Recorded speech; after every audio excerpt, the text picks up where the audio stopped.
Hi అండి, అందరికీ నమస్కారం. Welcome to my channel. ఇవాల్టి ఈ వీడియోలో చాలామంది ప్రెగ్నెంట్ లేడీస్కి కాళ్ళల్లో వాపులు వచ్చేస్తూ ఉంటాయి. అలాగే తిమ్మిర్లు పట్టడం, కొంచెం మందంగా అనిపిస్తూ ఉంటుంది. అంటే స్పర్శ అనేది కాళ్ళల్లో తగ్గిపోతూ ఉంటుంది. నిద్రపోతున్నప్పుడు సడన్గా పిక్కలు పట్టేసి భయంకరమైన నొప్పి వచ్చేస్తూ ఉంటుంది. అలాగే కాళ్ళు కూడా గుంజుతూ ఉంటాయి. ఈ ప్రాబ్లమ్స్లో ఏ ఒక్క ప్రాబ్లం మీకున్నా కూడా ఈ వీడియో అయితే మీకోసమేనండి. ఇప్పుడు చూపిస్తున్న విధంగా ఎక్సర్సైజెస్ అయితే చేయండి. సింపుల్ ఎక్సర్సైజెస్ అండి. ఈ ఎక్సర్సైజెస్ చేయడానికి పెద్ద కష్టపడాల్సిన పని లేదు, ఎక్కువ టైం స్పెండ్ చేయాల్సిన పని కూడా లేదు. Just morning, afternoon, evening 5 minutes spend చేయండి.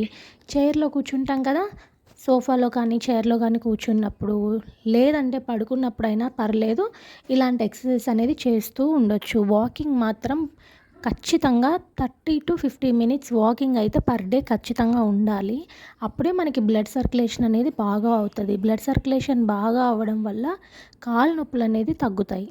చూస్తున్నారు కదండి వీడియోలో, ఇలా సర్క్యులర్ మోషన్లో తిప్పడం, లెఫ్ట్ అండ్ రైట్ సైడ్కి తిప్పడం, కాళ్ళని, పాదాలని, అలాగే ఫింగర్స్ని బెండ్ చేయడం, స్ట్రెచ్ చేయడం, ఇవన్నీ కూడా ఎక్సర్సైజెస్. ఓన్లీ మన ఫీట్కి కాకుండా మన పిక్కలకి కూడా ఎక్సర్సైజ్ అవుతుంది. అలాగే బ్లడ్ సర్క్యులేషన్ బాగా అవుతుంది. చూడండి, ఓపెన్ అండ్ క్లోజ్ ఫింగర్స్ని దగ్గరగా చేసుకొని మళ్ళీ దూరంగా జరపడం. ఈ ఎక్సర్సైజ్ అయితే చాలా బాగా వర్కౌట్ అవుతుంది. ట్రై చేయండి. సింపుల్గా కూర్చున్నప్పుడు ఏ పని చేయాల్సిన పని లేదు. మీరు ఏదైనా పని చేసుకుంటూ కూడా చేతులతో కాళ్ళను అలా ఆడిస్తూ ఉండండి. సింపుల్గా బ్లడ్ సర్క్యులేషన్ అవుతుంది. వాపులు తగ్గుతాయి, పిక్కల నొప్పులు తగ్గుతాయి. బ్లడ్ సర్క్యులేషన్ అవ్వడం వల్ల కాళ్ళు లాగేలాంటి ప్రాబ్లమ్స్ అన్నీ కూడా తగ్గిపోతాయి.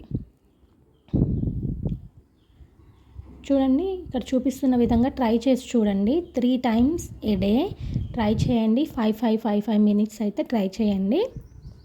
ఖచ్చితంగా మీరైతే రిజల్ట్ చూస్తారు. ఈ వీడియో కనుక మీకు నచ్చినట్లయితే లైక్ అండ్ సబ్స్క్రైబ్ చేయండి.